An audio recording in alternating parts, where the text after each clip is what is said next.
Hello, everybody. My name is Sam K, and welcome back to another episode of Fatal Frame. Hopefully, you guys do enjoy, as usual. Any of the intros and outros from the live streams have been edited out to help the flow a little bit better.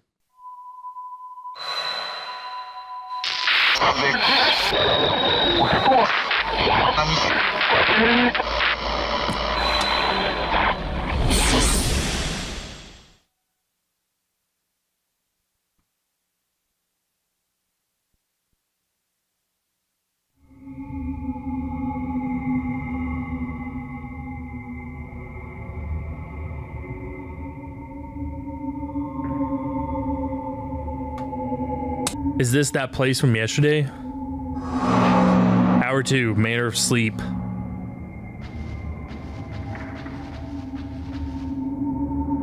Something on the floor where Ushina Takegawa was crouching yesterday. 4-point well key. Looks like an old key, red with rust. A 4-point well pattern has been carved into the handle.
Okay, I got another image to develop.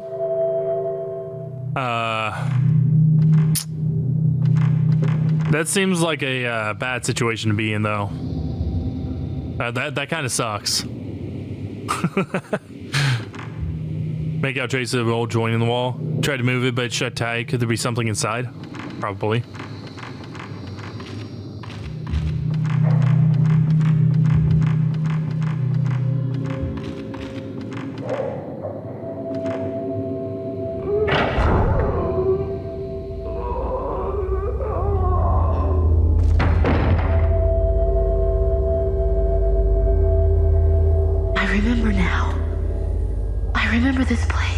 In my restless dreams. An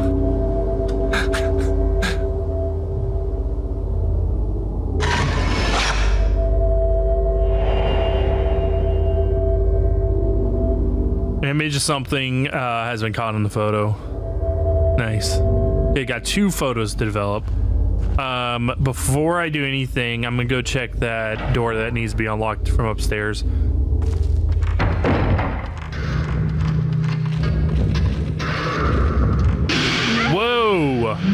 Hello.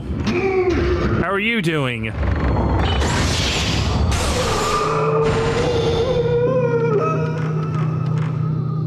Someone on the ground where the man in white was. Oh shit, the sleeping stone. Carved in relief into the lithograph stone. The size of one of my palms is a horizontal line, like the character for one. There's a raised bump on the back of the stone, maybe for fitting into something. That actually unlocks the thing upstairs. That's right. I actually kind of forgot that it was actually something for the lithograph.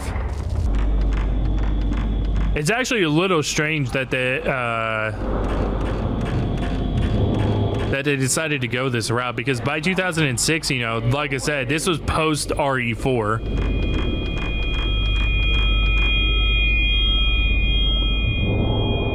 After fitting in sleeping stone, the contraption begins to move.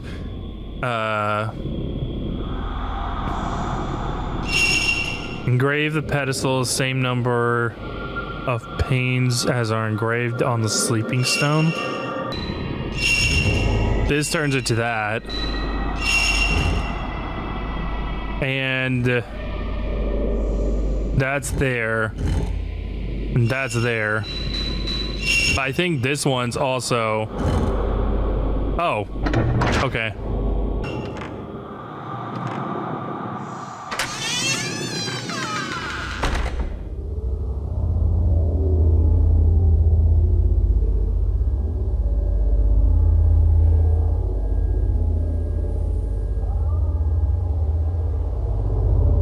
The door on the side of the roof or rock across the roof.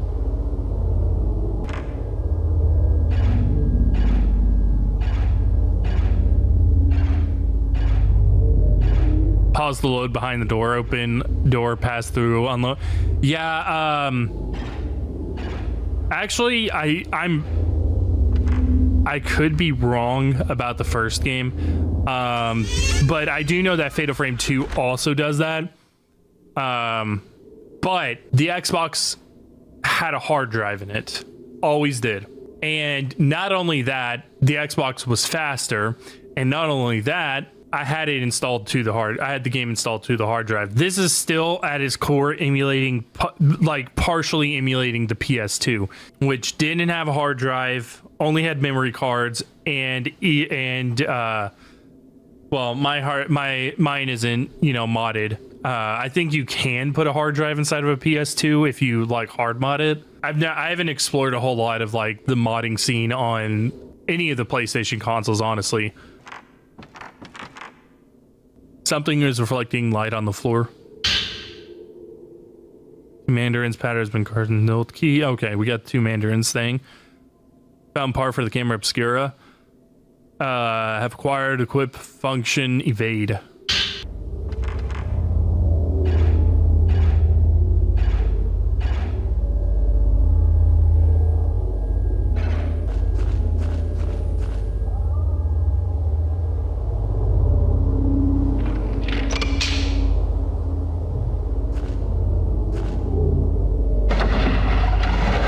But yeah, no, as much as I love PCSX2, it's like strict commitment to like just emulate the PS2 is a touch frustrating because you know, DuckStation had, you know, you can emulate, just straight emulate the PS1, or you can dial in the settings and make it basically like you're like actually playing a souped up PS1.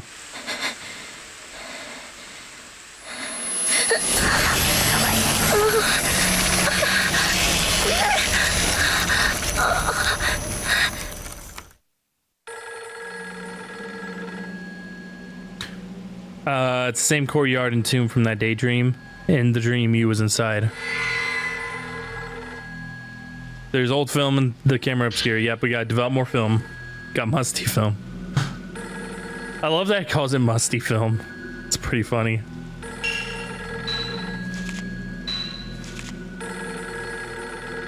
Inside the house was a courtyard. It was snowing.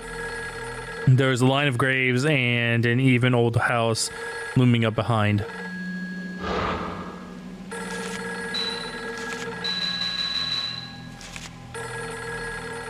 The men who appeared in the black stained corridor wearing ragged white robes and tall court hats.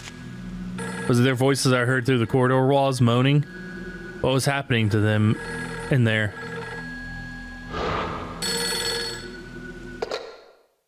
Yes, Kurosawa speaking.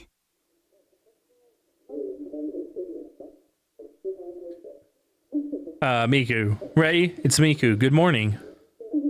Gather together all information I got from the editor about the woman yesterday. I wanted you to see it. It's laying on the desk in my room, so please go take a look at it if you like. I've gotten a little worried about all this. There's one other thing I wanted you to check out. There's one other thing I wanted you to check out. I'll be back after I finish. I understand. Thanks.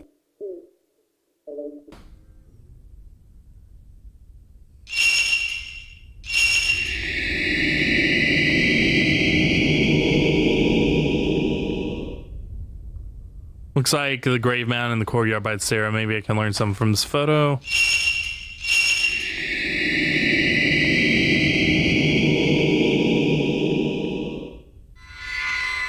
Black human-shaped stains mark the walls of narrow corridor. Maybe I can find something out about this.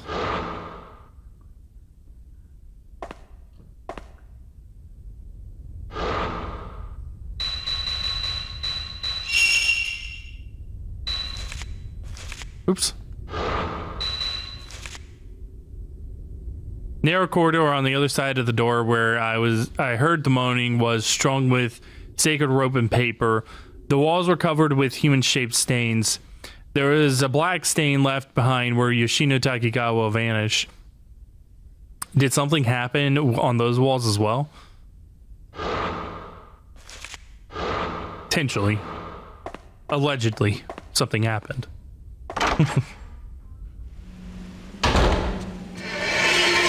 Oh shit. Starting to follow her into the real world.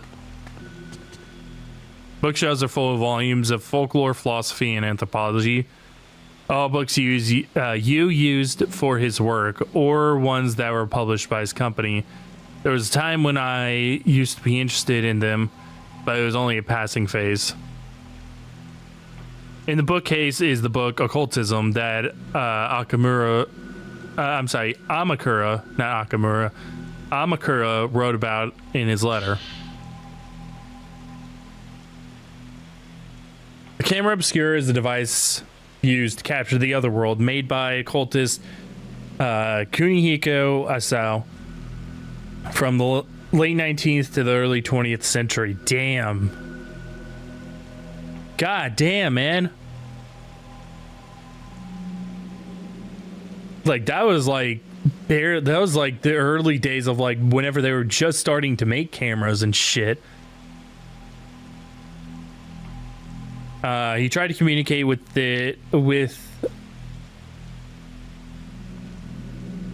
and get proof. Oh, okay. He tried to communicate with and get proof of this other world. The term occultist refers to people involved in the movement to verify Eastern thought using contemporary Western technology. Kunihiko Asao is a prime example of such an occultist. The camera obscura was one of his quintessential experiments. He modified the, at the time, still rare camera by adding a special lens and film. It was supposed to capture unbelievable things normally invisible to the naked eye, like a so-called different phase interval and spirits and ghosts. They're very rare nowadays, but apparently these cameras still traded among curio dealers.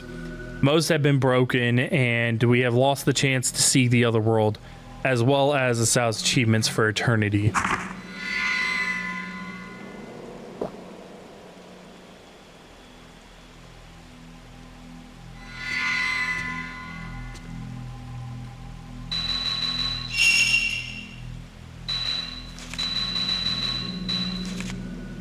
A scholar of the occult who lived in the second half of the 19th century used new technology of the West to make various machines designed to prove the existence of the other world. The camera obscura was one of his inventions. According to the book, it could photograph supernatural objects existing on an alternate plane. I almost said astral. Was he somehow connected to the manor?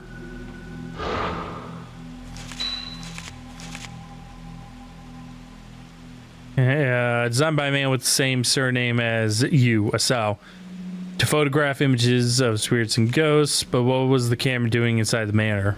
Good question. Is it the same camera? Typed handwritten letters on the desk along with several books. I've hardly touched anything in here since that day. I just can't bring myself to tidy everything away. Notebook left out on top of the desk. Perhaps somebody was in the middle of working. On the urban legend. Many of the urban legends classified as Lost Village are modeled on real incidents, such as a village was ruined when one villager massacred the others. They're often an amalgamation of well-known actual incidents, legend, and oral tradition. Settings such as the isolated mountain village or bygone customs like night trysts or ceremonies often act to trigger the incidents themselves. And these in turn become the motif for urban legends. The reason for the popularity of urban legends may lie in the notion of the view of the country from the city, or the modern bias towards the ancient. To people in the modern city, the village is the wilderness. That's true. People do actually view that way. And those who live there are different. Perhaps that scorn or fear finds expression in the urban legend. Yeah, this is actually incredibly true for people who live in the city. Whenever you go to a smaller town, and people in a smaller town are different. Like, it's just a different culture, right? You know, everybody knows everybody and all that kind of crap. But yeah, I think that this is definitely, like, these people are out of touch or out of date is definitely because this game is supposed to take place in the 70s. Definitely a very, like, I'm sorry, 80s. Definitely, it's still a thing, honestly. Even more so. But this was kind of like a thing that was starting to develop around the 60s, and like started reaching its peak, or like a where it started like really skyrocketing during the 80s.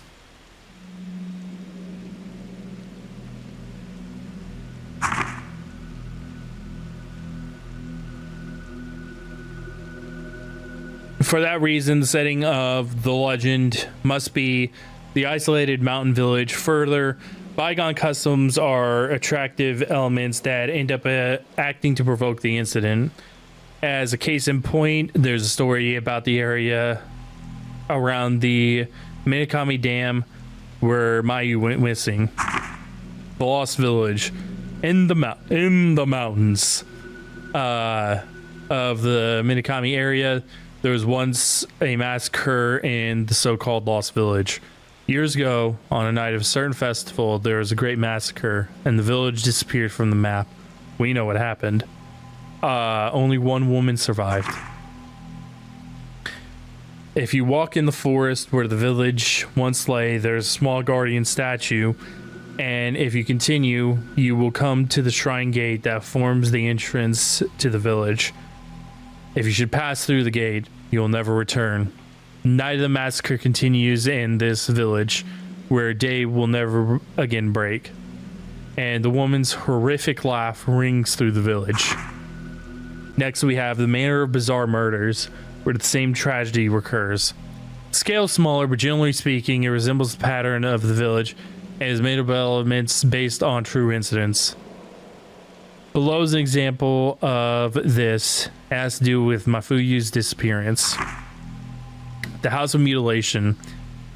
In the mountain area of Himuro, there remains a manor where years ago there was said to be a massacre. We also know what happened with that. There have always been vanishings in the nearby forest, and many of the spirited away are said to end up in the manor. Their corpses have been found with both hands, legs, and heads severed off. All right, that's pretty brutal.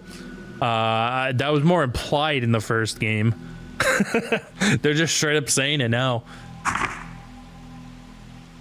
One more example is seemingly related. Manor of Sleep. What we're doing right now. Urban legend that I'm researching now. Manor of Sleep legend was picked up in various magazines in the 1960s, but incidents very similar characteristics can be found here and there in older media.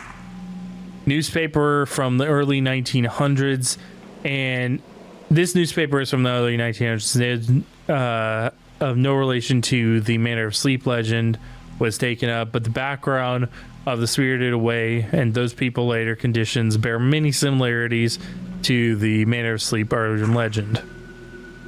I'm still investigating, but these incidents may trace back to the 19th century, and I have seen legends in several folklore books that may have become the basis for the Manor of Sleep.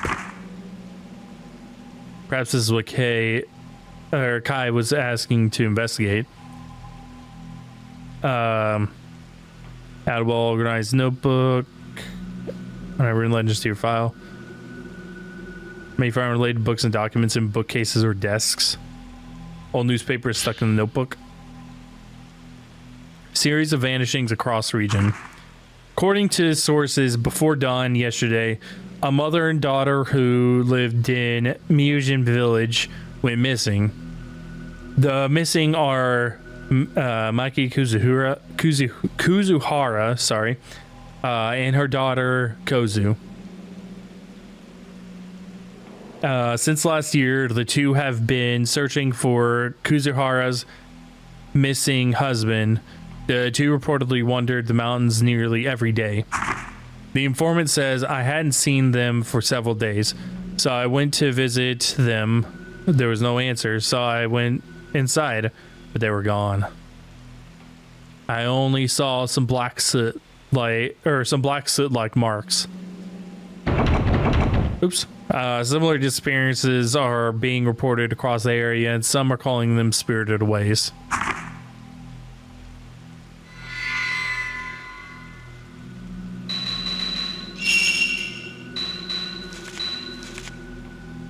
According to a notebook left on his desk, Yuzu was doing some research for Kai Amakura. His notes are full of accounts of old urban legends and newspaper clippings about disappearances and people who were spirited away.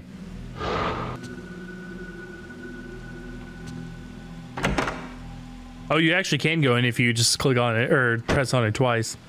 Click on it. Miku always keeps her desk so neatly arranged. There's a pile of reference materials and Miku's notes on the desk. She says you had to put them together for me. The woman in the photograph, Yoshino Takigawa, she's only... Ow, I just fucking hit my thumb like this on the edge of my desk. Oh, shit, that hurt. She was the only survivor of the plane crash that occurred in August. Following is a commitment, Jesus Christ. A comment from a reporter named Ozawa who covered it. And when the plane crashed, Mr. Takigawa was thrown out of the aircraft and was mostly untouched by the fire. Also, the arbor where she was thrown became a cushion, and she was thus miraculously safe. Was researching the paper walls thing? Go ahead. Rin rescued her. External injuries were mild burns, bruises, and scrapes. It was determined there was no threat to her life, but it took 4 days to find her, and she was very dehydrated, weak, and distressed, and she seemed to be suffering mentally. During those 4 days, she was surrounded by other victims, her relatives, and her lovers' corpses. That fucked a lot of people up. Next is what I heard from someone at hospital admissions. After hospitalization, she was extremely frightened of being alone or sleeping. She apparently had frightening dreams and would even hurt herself to stay awake. But over time, the amount she slept grew longer until she spent most of the day sleeping. At first, it was thought she was sleeping due to psychological trauma she was experiencing, but her condition gradually grew worse, and she would sleep for 3 days straight. When she woke, she would complain of hallucinations, pain, or there were bruises all over my body. As her hallucinations grew worse, she became less responsive to outside stimulus during her waking hours. It would sometimes mutter deliriously or sing lullabies. In the past several days, she hasn't woken, and the rest is as Ray saw. This is also just a hospital rumor, but the staff has a long-standing urban legend amongst themselves about patients like Takigawa, who they call lost patients. Placed between the pages of Miko's notebook is a copy of newspaper cutting with today's date written on it. Patient disappears. On the night of the 9th, a patient disappeared from her ward in the Katsuragi Hospital, and the police are currently searching for her. Missing person is the sole survivor of the August plane crash, Yoshino Takigawa, 26. Ms. Takigawa became emotionally unstable after the accident. She was diagnosed with post-traumatic stress disorder and hospitalized long-term. Hospital response to her disappearance went no further than, we are investigating the details. Ms. Takigawa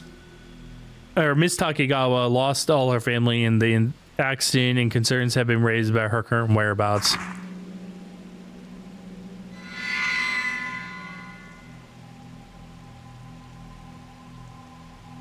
Picture stand on the desk has been laid flat.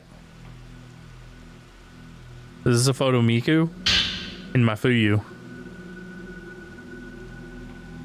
Photo shows Miku with kind-looking young man. Boyfriend? No, more likely brother and sister. She's always been cheerful enough, but I don't think I've ever seen her quite look discontented. I heard she lost a family member. Because it'd be the person. Could this person in the picture be?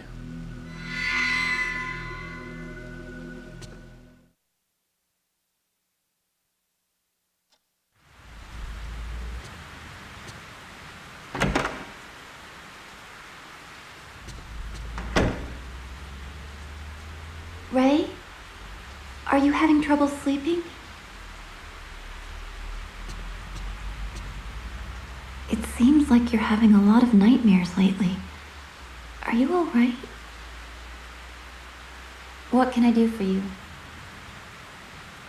Ray, Miko, I was wondering if you could research this photograph for me. Thanks. Sorry, that again. Understood. I'll let you know if I find anything.